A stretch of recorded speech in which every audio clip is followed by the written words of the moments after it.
Hello. So today's video has been long overdue. I mean, not really, because the phase kind of just ended, but I've been wanting to do this video for so long, but now that I'm doing a video about phase 4 of Marvel, but now that phase 4 is officially over, now that Ant-Man Quantumania is out, I am like, it's now or never.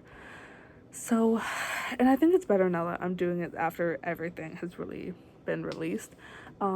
Basically, I'm going to be talking about phase 4 of the Marvel Cinematic Universe that is just so good.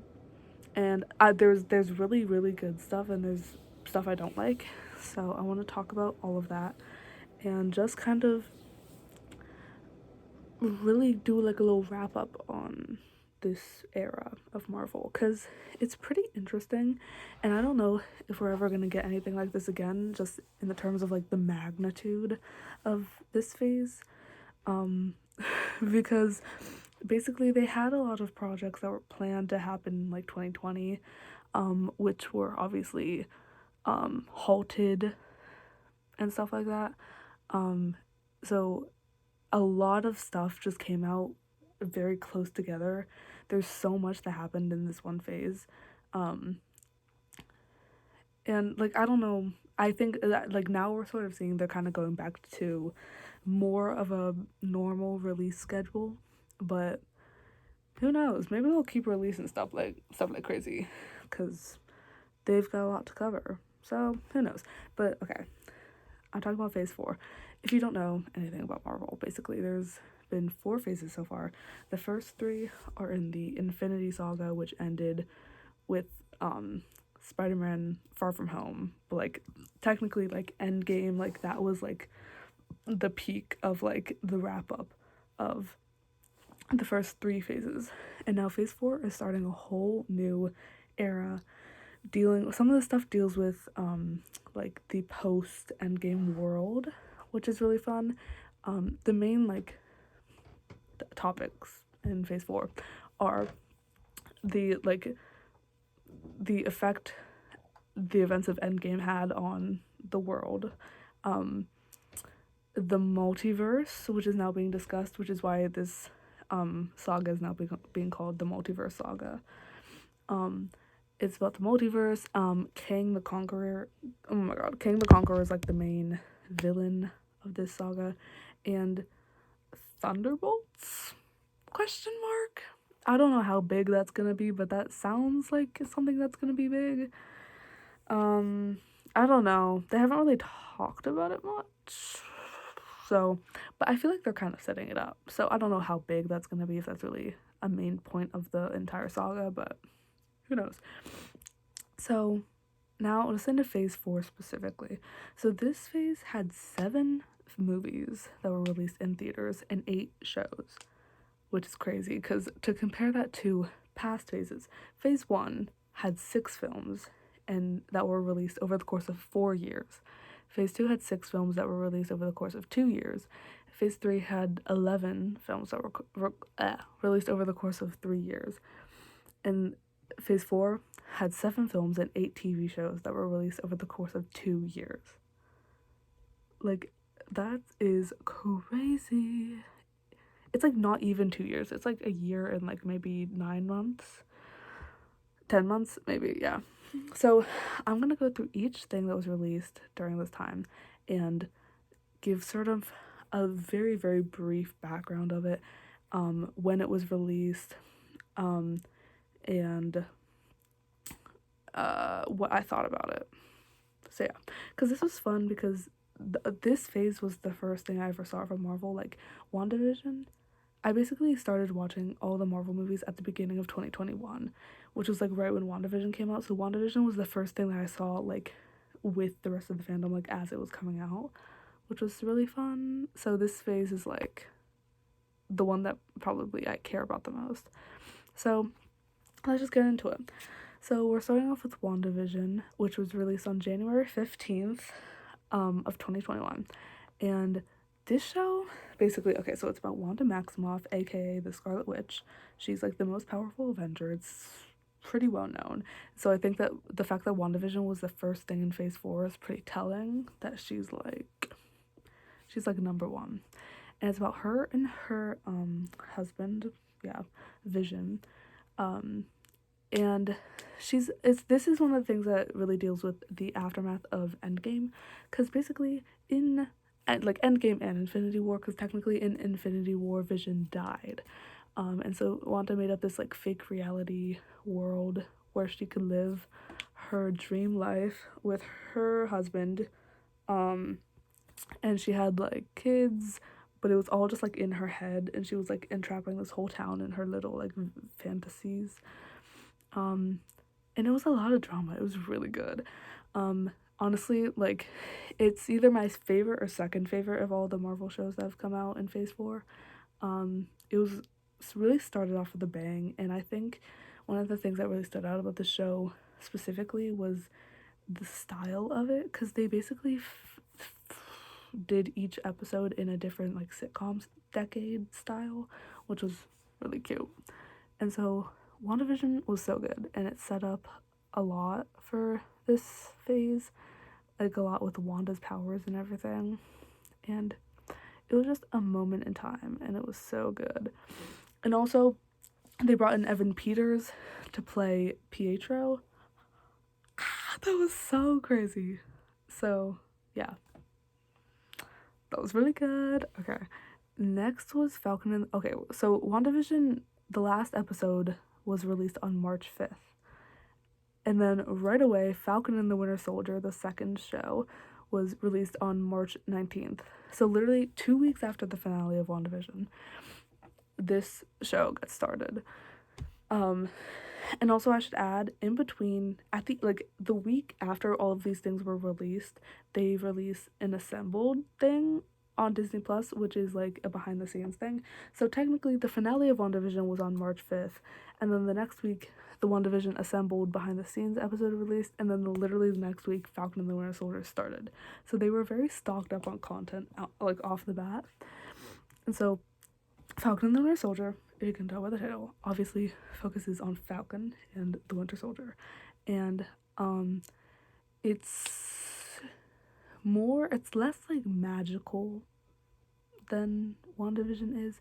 It's more like, people call it like a buddy cop sort of thing, because it's kind of in this joke. It had been like talked about for so long during like press tours for Endgame and like Civil War and Infinity War and all those kind of movies that what are their names? Okay, Sebastian Stan and Anthony Mackie, who play Falcon and the Winter Soldier, that they just have they're so funny together, and everyone was like, when are they getting like a TV show together?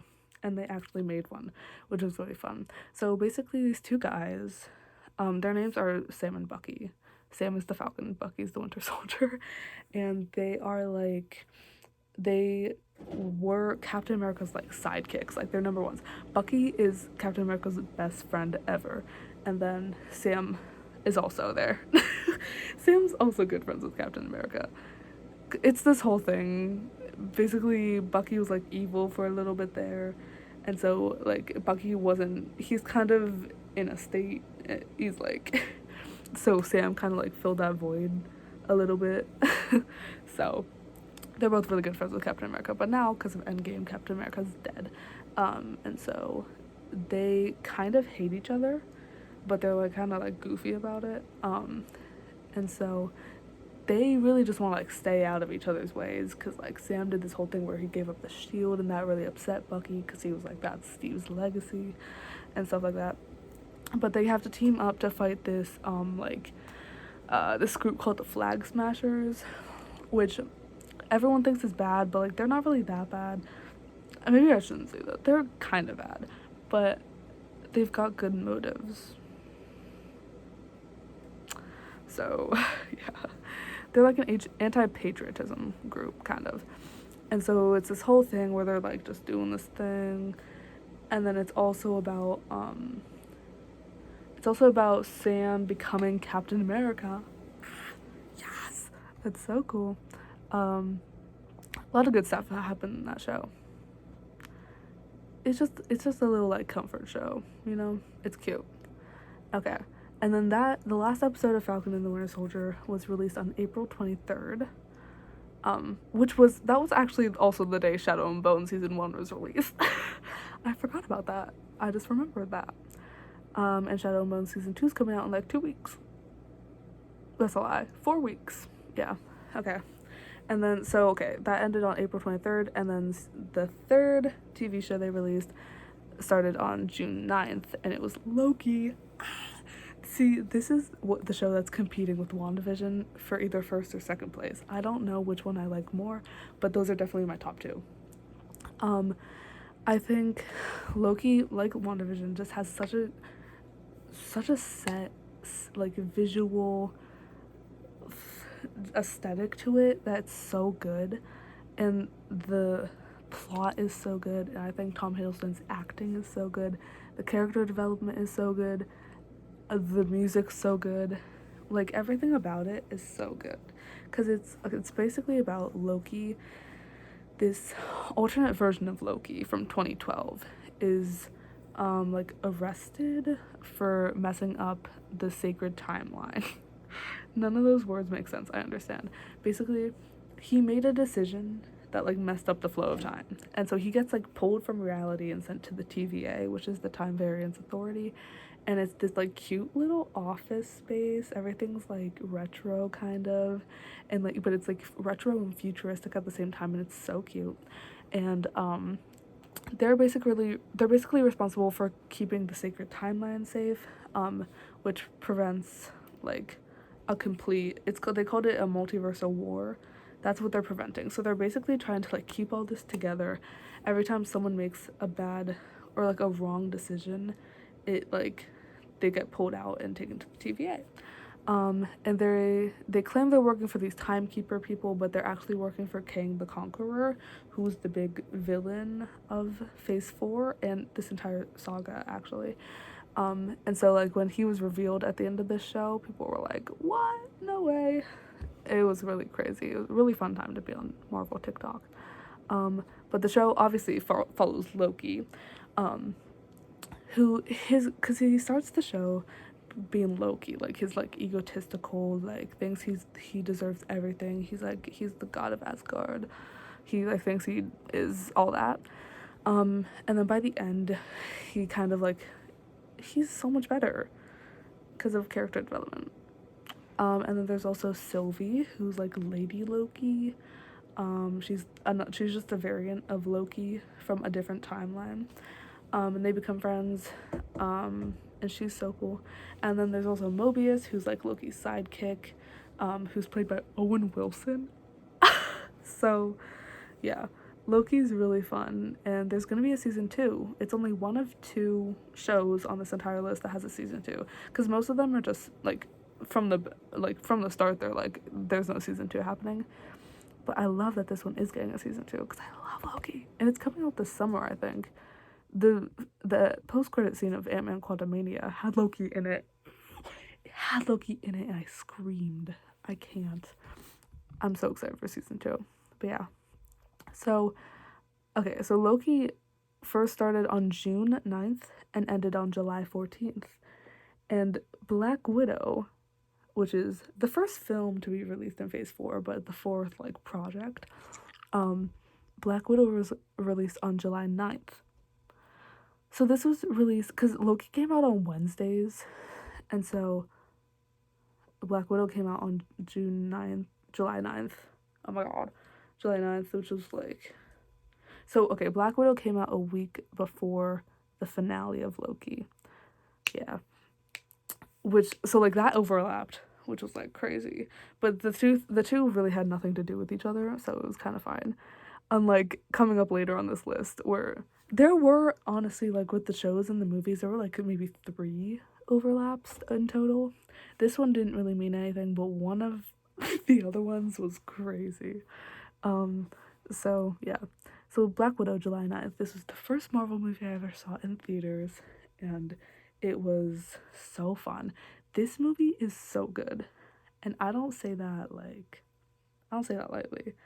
This movie, for real, is so good. It's so captivating. The plot is so good. I think I love like this Marvel villains are oftentimes like scary, like powerful, like they're very powerful. But this villain was legit like scary.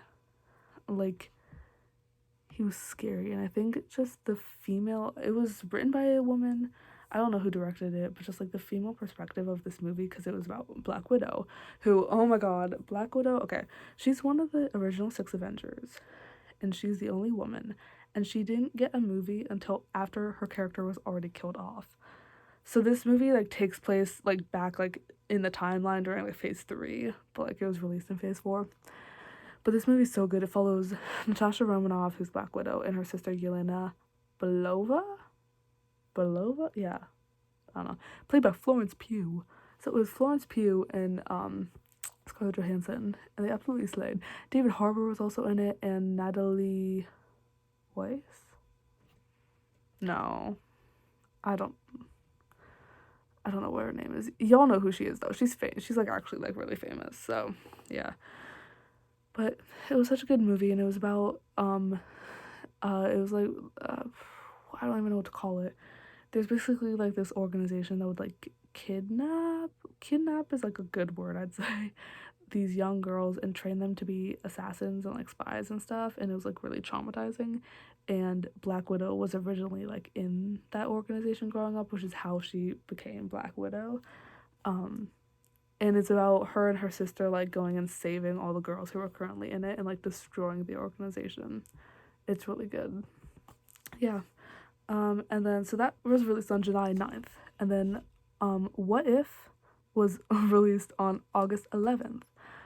Look, people like What If. I'm not one of those people. I personally like this was the first show that I like stopped watching after like the first 2 episodes, because I just didn't care really.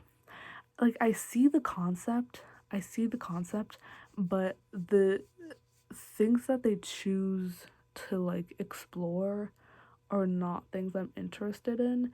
And also I think here's okay. I was gonna say I don't like cartoon shows, but that's like not true, because I like Gravity Falls, and like I like Into the Spider-Verse. But I don't know, something about this one being like cartoon just it lost me. I don't really know. I just wasn't that interested in like okay, so I'll explain the concept of the show. Basically, What If is about, since they introduced this whole idea of like different multiverses and stuff, and there being different timelines, they were like all these things that fans have been talking about, like what if this happened instead of this, and like all these like other things that could have happened in the timeline. They basically made a show out of it, and they were like each different episode was completely separate, and it was like what if like one of them was like what if all the Avengers died, and then one of them was like what if oh my god, Black Panther, what's his name, I don't remember his name. Black Panther,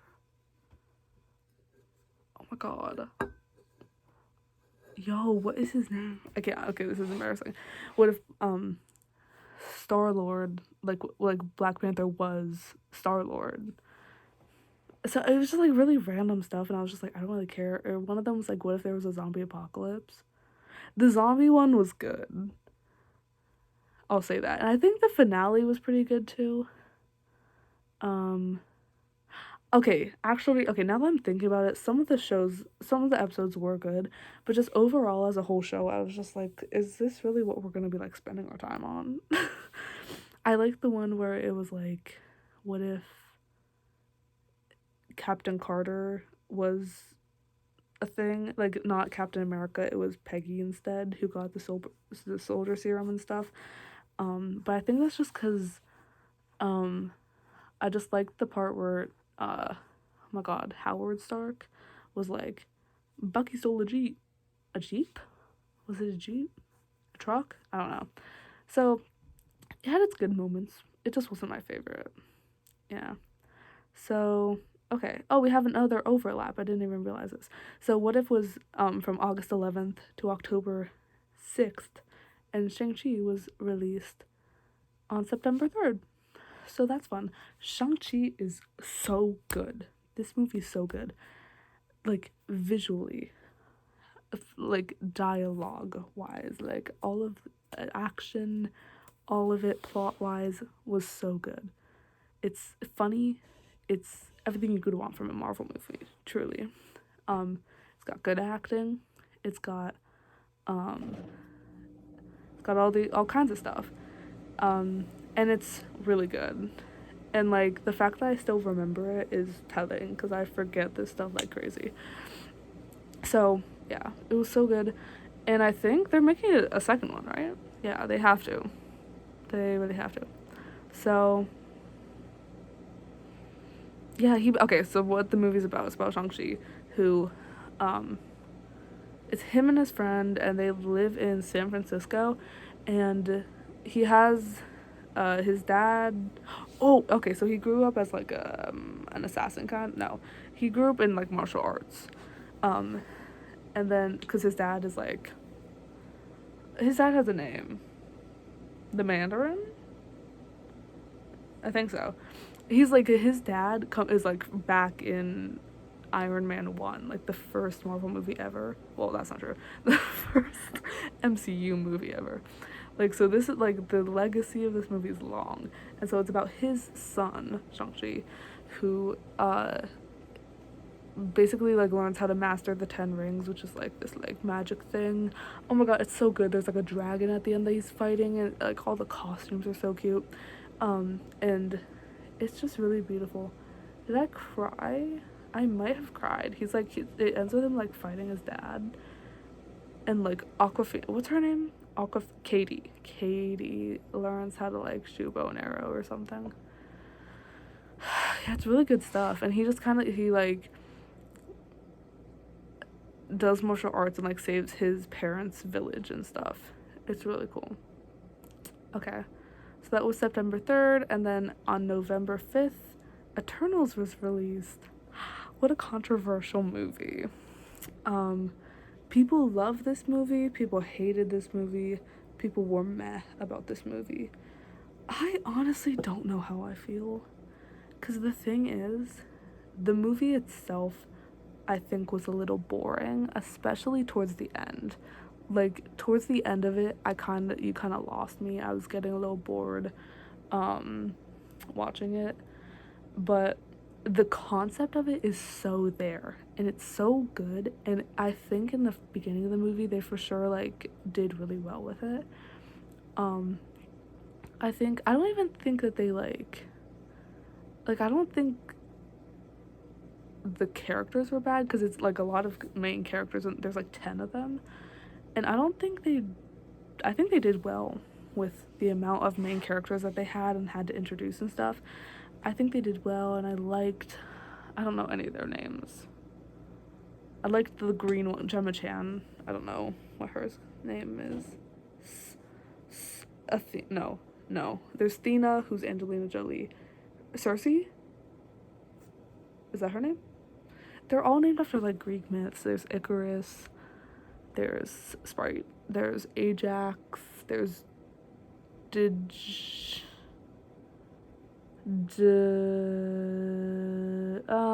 dude who plays the new Joker.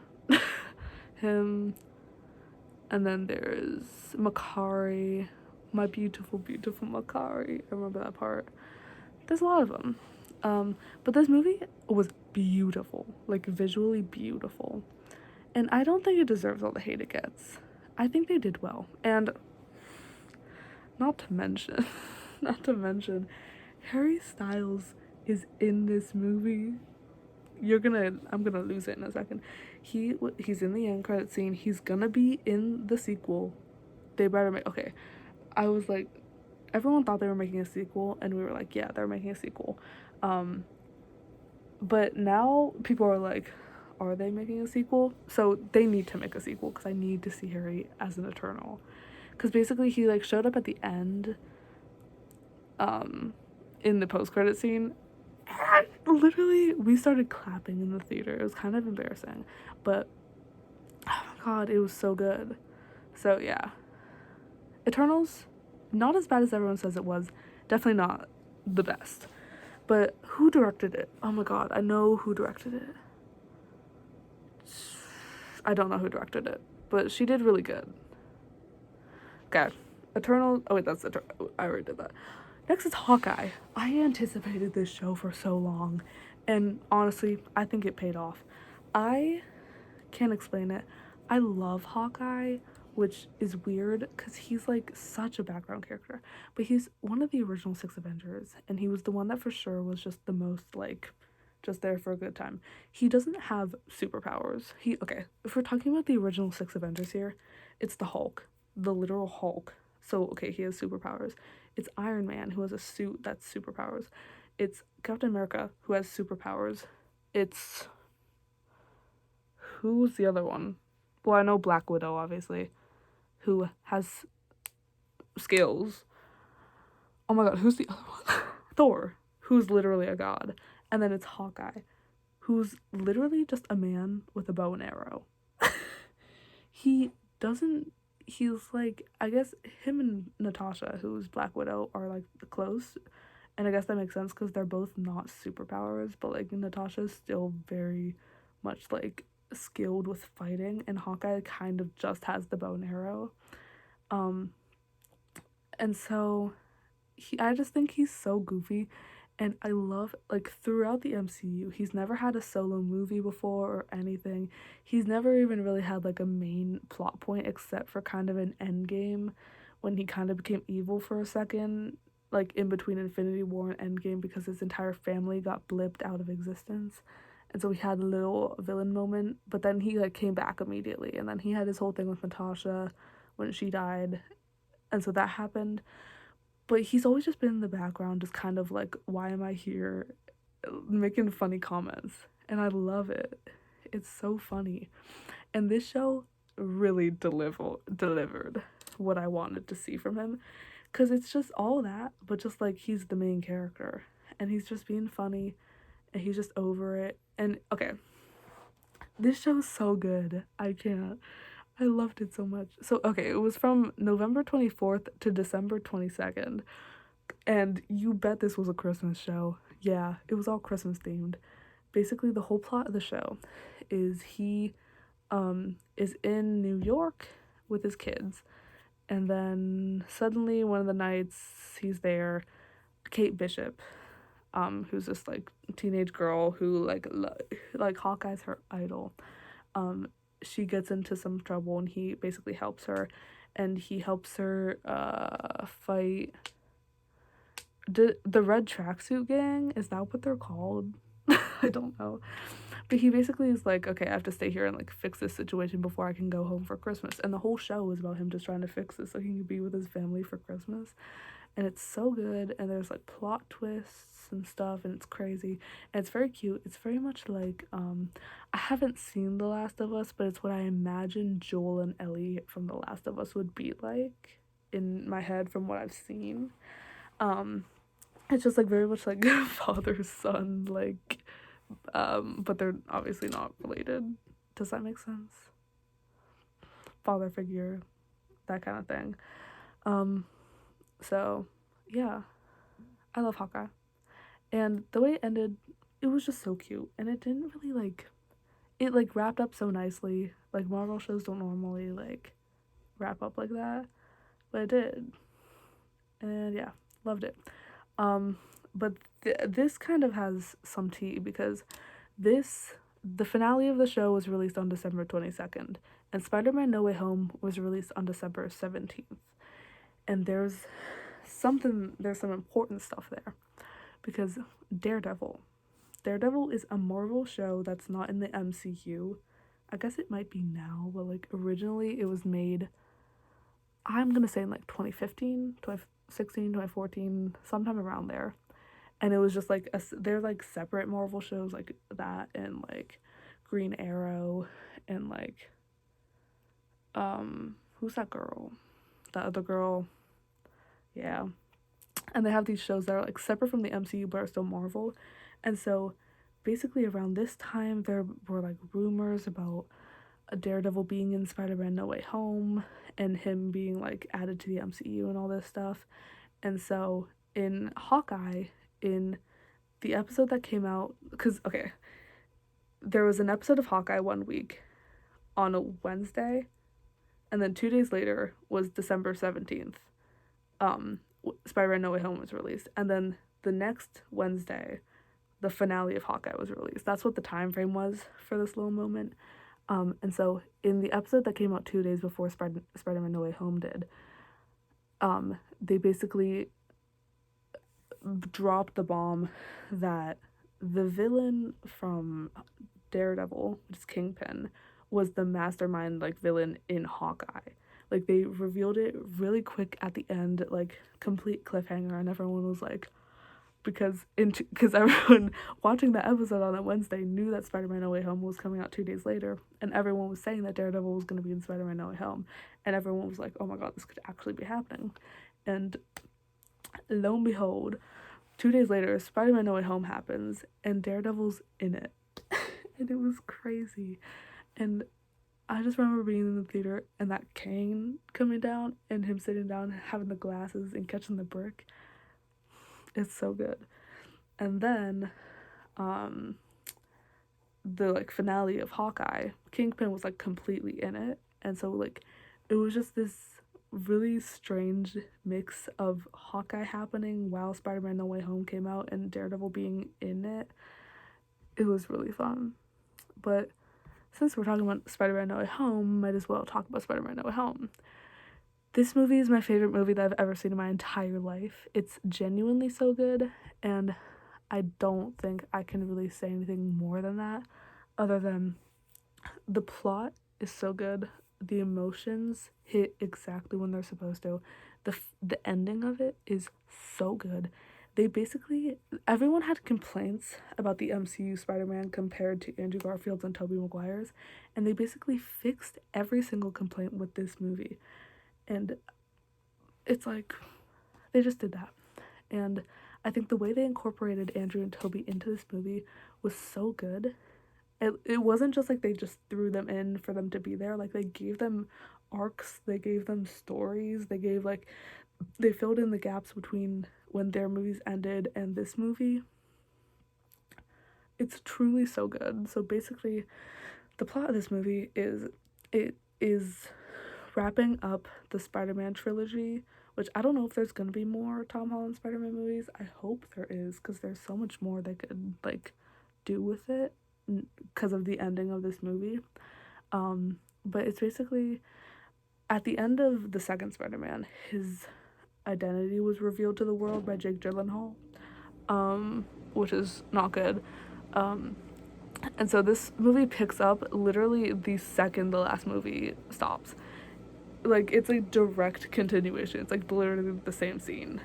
So it starts, and he's, like, running away from everyone. He's with MJ, and he's, like, escaping all the people and the paparazzi, because he's literally in Times Square when the drama is dropped. And so it's about him, like, escaping that and all this stuff. And basically, the big conflict of this movie, which is so funny, because he's been exposed and everyone thinks he's evil, and people know that Meg, what's her name? MJ. MJ and Ned, there you go. MJ and Ned are besties with not Tom Holland, Spider-Man, Peter Parker. They basically, their dream school is MIT, and none of them get into MIT, and they're like, I think it's because they think Spider-Man's bad, so they just didn't accept us. And so the whole drama of this movie is Peter wants to, like, cast a spell with Doctor Strange to get everyone to forget that he's Spider-Man so that they can get into MIT. And that basically goes wrong, like, very much. And somehow the multiverses collide, and suddenly Green Goblin from the Tobey Maguire movies, Electro, I'm not gonna be able to name them all. It's Green Goblin, it's half of them are from the Tobey Maguire movies and half of them are from the Andrew Garfield Spider-Man movies. So it's like Green Goblin, Sandman, Doc Ock, Electro, Lizard. That's who it is.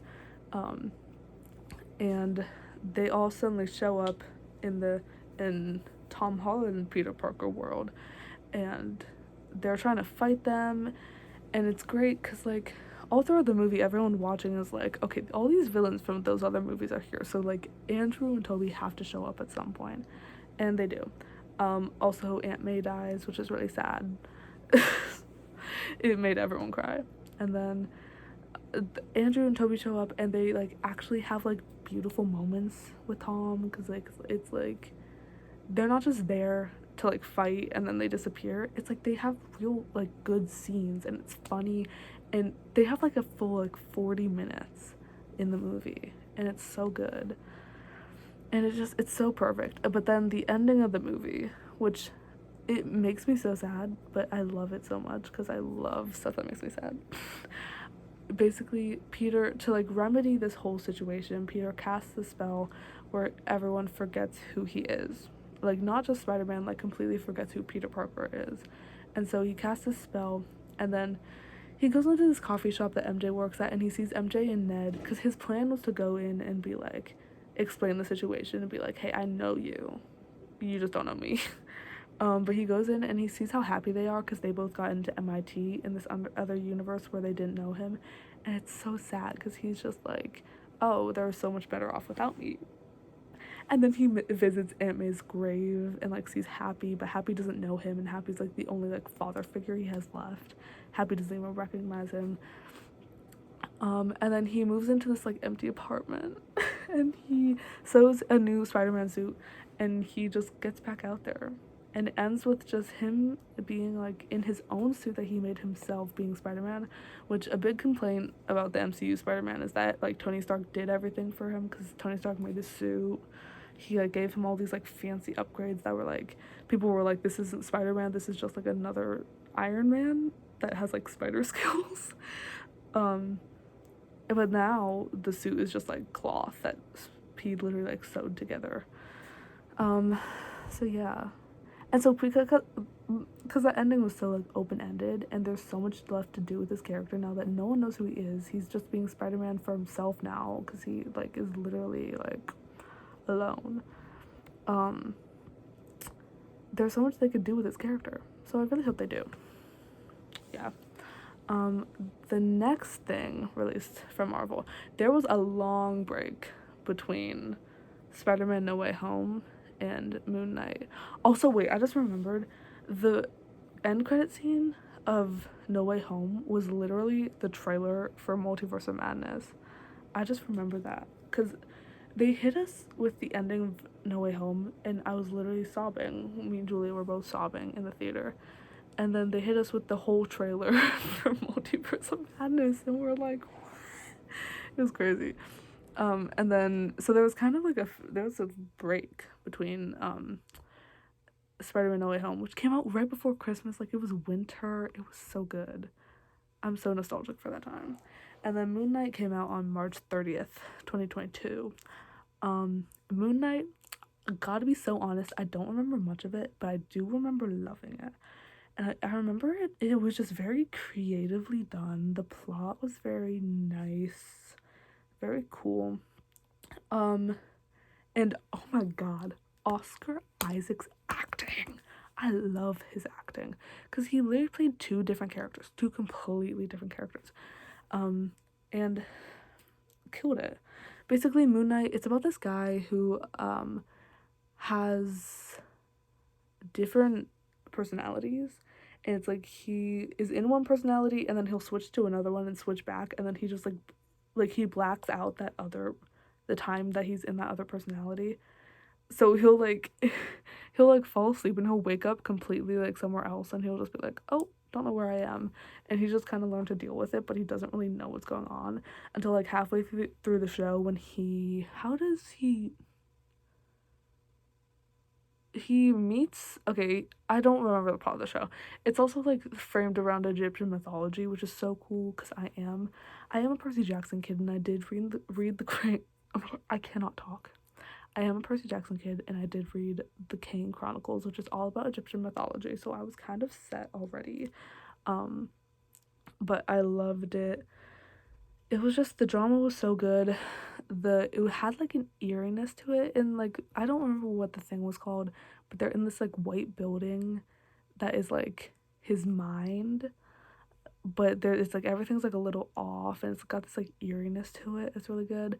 And then I think it's like it's the second to last episode that's really good because it goes into like all of his trauma from his childhood, because he's the reason his brother died or something. I'm explaining this horribly, but basically he he is a superhero. And okay, it's occurring to me I don't remember this show at all, but it's good, I promise. I remember the last episode when oh my god, when it's Mark Spector, and who's the other one? Mark is one of the personalities. This is so bad. He like dies, and then he realizes that his other personality isn't with him in the afterlife. Okay, I'm explaining this horribly. We're just gonna move on. Moon Knight's really good. And it ended on May 4th. And then you know what happened? 2 days later, Multiverse of Madness was released on May 6th. This is Doctor Strange 2. Doctor Strange in the Multiverse of Madness. Um, not a good Doctor Strange movie. Not a good movie, even. But it was for sure entertaining. And I liked it. The thing I liked about this movie was the Scarlet Witch. And that's kind of it. The parts where like Doctor Strange and America Chavez were like going around was fun. I didn't dislike that part. I did like it. I just loved the parts with the Scarlet Witch so much more because she was like another level of scary in this movie, and it was truly really good. This movie, it was crazy. A lot of people, like, their review of it, it was like, it was good, it was entertaining, but it didn't feel like a movie. Like, there was like no, like, we weren't on a path going to a final destination. We were just going. We were just like, go as fast as you can and on the craziest route and get there somehow. And I don't even know like what happened.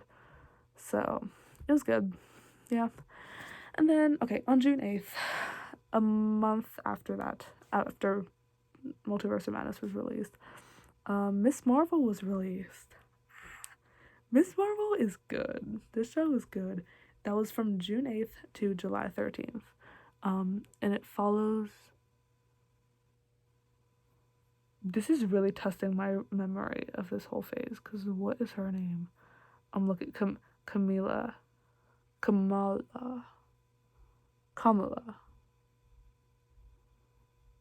the last name? Kamala. I really want to. Okay, her name's Kamala. But oh my god, wait, but I remember there was a joke in the show and I don't remember. It was about someone said her name wrong, but I don't remember if the right way is Kamala or if Kamala is the wrong way. I think it's Kamala. I think it's Kamala. She's this teenage girl, and she gets these bangles that were like her great grandma's or her grandma's or something, and she puts them on, and suddenly she has superpowers. And also, she is like an Avengers fan herself, which is a really fun twist. And also, this show's really beautiful because it takes place in Jersey City, and there's a lot of like nighttime scenes where they use LED lights so beautifully, and it's so cool. And I really just love this show. And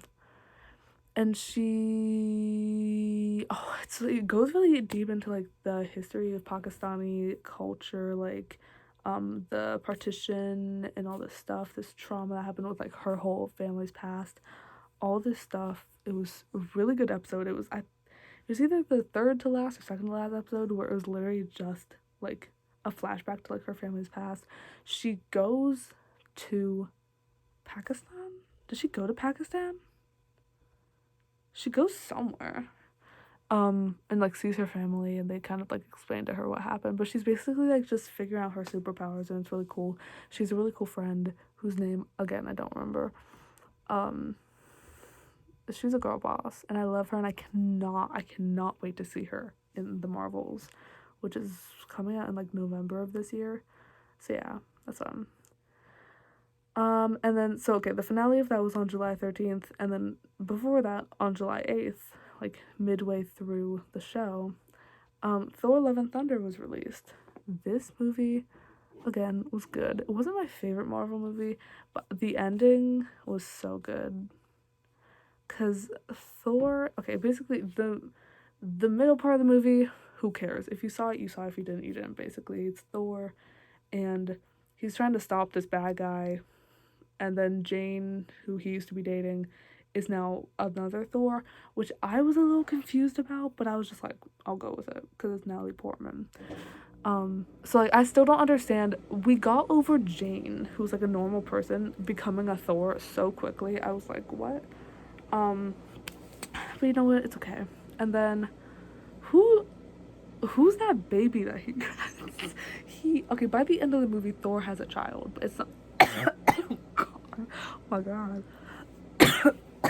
I think I just breathed in dust. He has a child, but he doesn't like have a child. He just like gets a child. And but like the very end of the movie, like the full circle moment of it was that he like has a daughter now. And I thought that was so cool, and like nothing in the movie prepared me that that was gonna happen, and I still can't breathe. My god. So that was really shocking, and I was just like, the idea of Thor being a dad is so cute. Because he's just, I'm just happy for him, you know? Good for him. Um, then, this one will actually be like, thought out, kind of. She-Hulk was released August 18th and went until October 13th. So, here's the thing. I watched the like first 4 episodes as they came out. After that, I got so bored and I did not care. I have since then finished the show, and I liked the ending of it. I still stand by. I don't like. I think okay. She's an attorney. The full name of the show is She-Hulk Attorney at Law. She's an attorney. I think the cases that she was getting were not good. I think she should have been like in. I keep comparing it to Daredevil because again, Daredevil shows up at the end of this show, which I can't tell you how excited I was for that.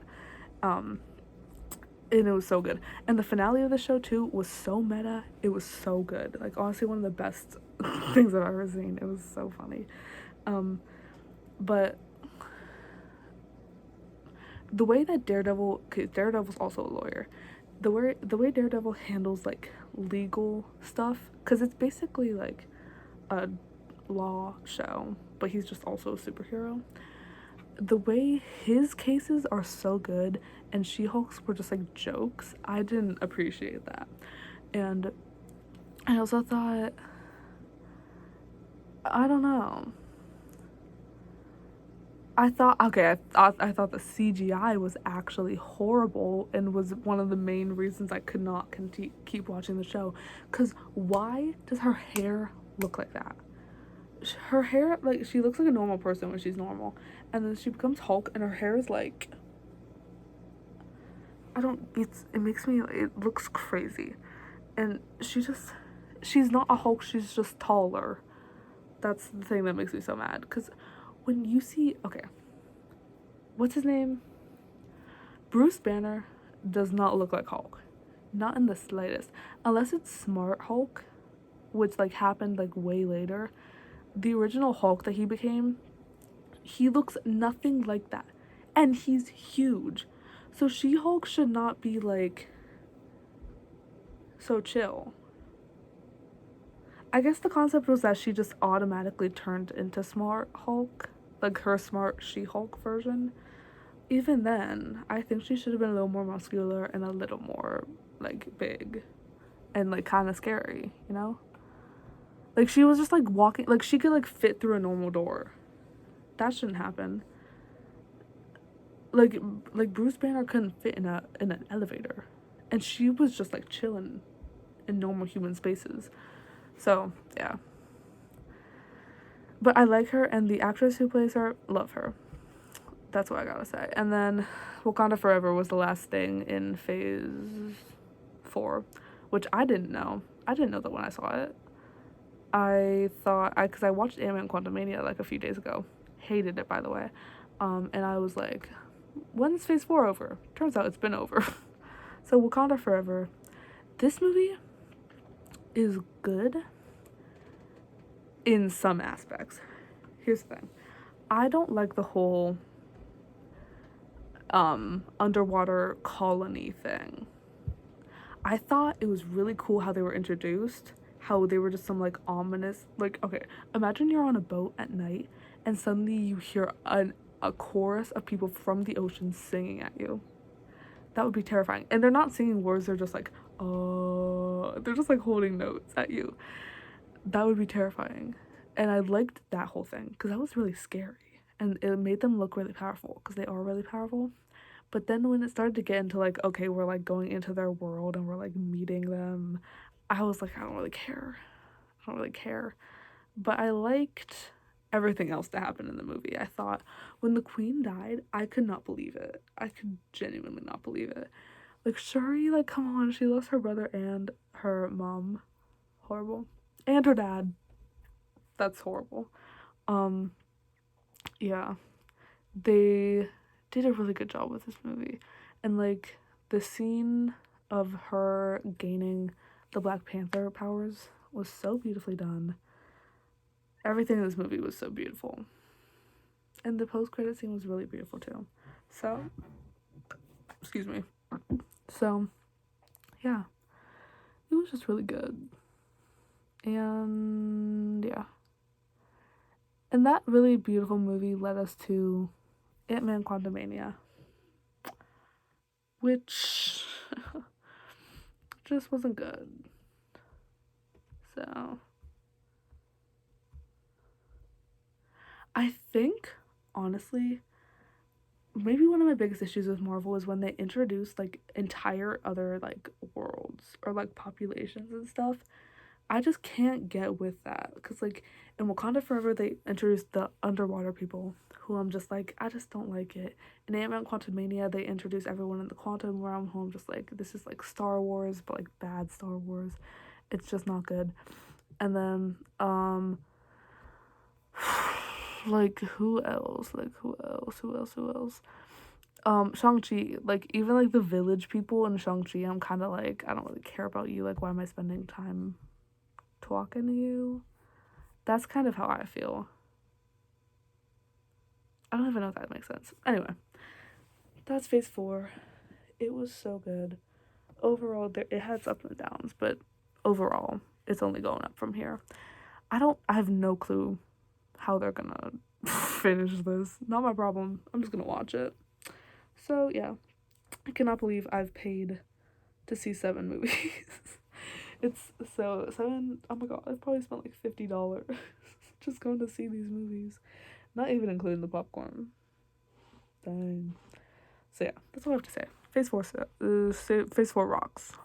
Yeah. Bye.